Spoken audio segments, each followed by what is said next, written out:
கடவுளும் சிலந்தி வலையும். இரண்டாம் உலகப் போரின் போது அமெரிக்க கடற்படை பசிபிக் தீவில் தன் எதிரிகளால் தோற்கடிக்கப்பட்டது.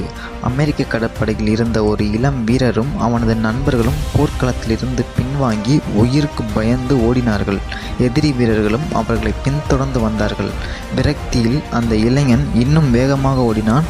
அப்பொழுது அவன் தன் நண்பர்களிடமிருந்து பிரிந்து தடம் மாறி சென்று விட்டான். மேலும் அவன் தன் வலிமையை இழந்தான். அவனால் மேற்கொண்டு ஓட முடியவில்லை. அவன் சோர்வாக இருந்த காரணத்தினால் பக்கத்தில் ஒரு பாறையின் விளிம்பில் இருந்த குகைக்குள் ஒளிந்து கொள்ள முடிவு செய்து அவன் அந்த சிறிய குகைக்குள் வேகமாக ஊர்ந்து சென்று அதனுள் ஒளிந்தான்.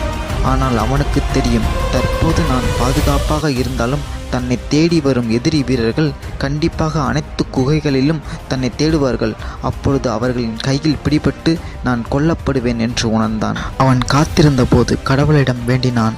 ஆண்டவரே, உமக்கு சித்தமாய் இருந்தால் தயவு செய்து என்னை காப்பாற்றுங்கள். உமது விருப்பம் எதுவாக இருந்தாலும் சரி, நான் உம்மை நேசிக்கிறேன், நான் உம்மை நம்புகிறேன், ஆமேன் என்று ஜெபித்தான். அவன் பிரார்த்தனை செய்த பின் எதிரிகள் நெருங்கி வருவதை அமைதியாக கேட்டுக்கொண்டிருந்தான். அவன் மனதிற்குள் நினைத்தான், கடவுள் எனக்கு இதிலிருந்து உதவப் போவதில்லை. இன்றுடன் எனது உலக வாழ்க்கை முடிந்தது.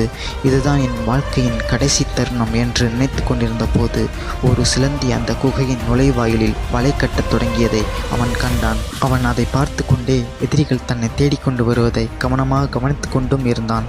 அந்த சிலந்தி அந்த குகையின் துவாரத்தின் குறுக்கே தன்னுடைய வலைப்பின்னலை அடுக்கியது.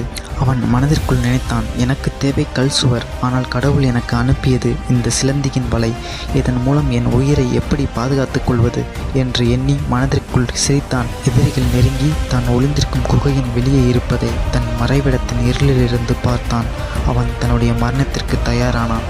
ஆனால் அந்த குகையை பார்த்த அந்த எதிரிகள் அதில் சிலந்தி வலை பின்னிருப்பதால் இங்கு வெகு நாட்களாக யாரும் நுழையாதது போல் இருப்பதை உணர்ந்து சென்று விட்டார்கள். அப்போது அந்த இளைஞன், ஆண்டவரை, என்னை மன்னியுங்கள், உங்களின் ஒரு சிலந்தி வலை கல் சுவரை விட வலிமையானது என்பதை நான் மறந்துவிட்டேன் என்று வேண்டினான்.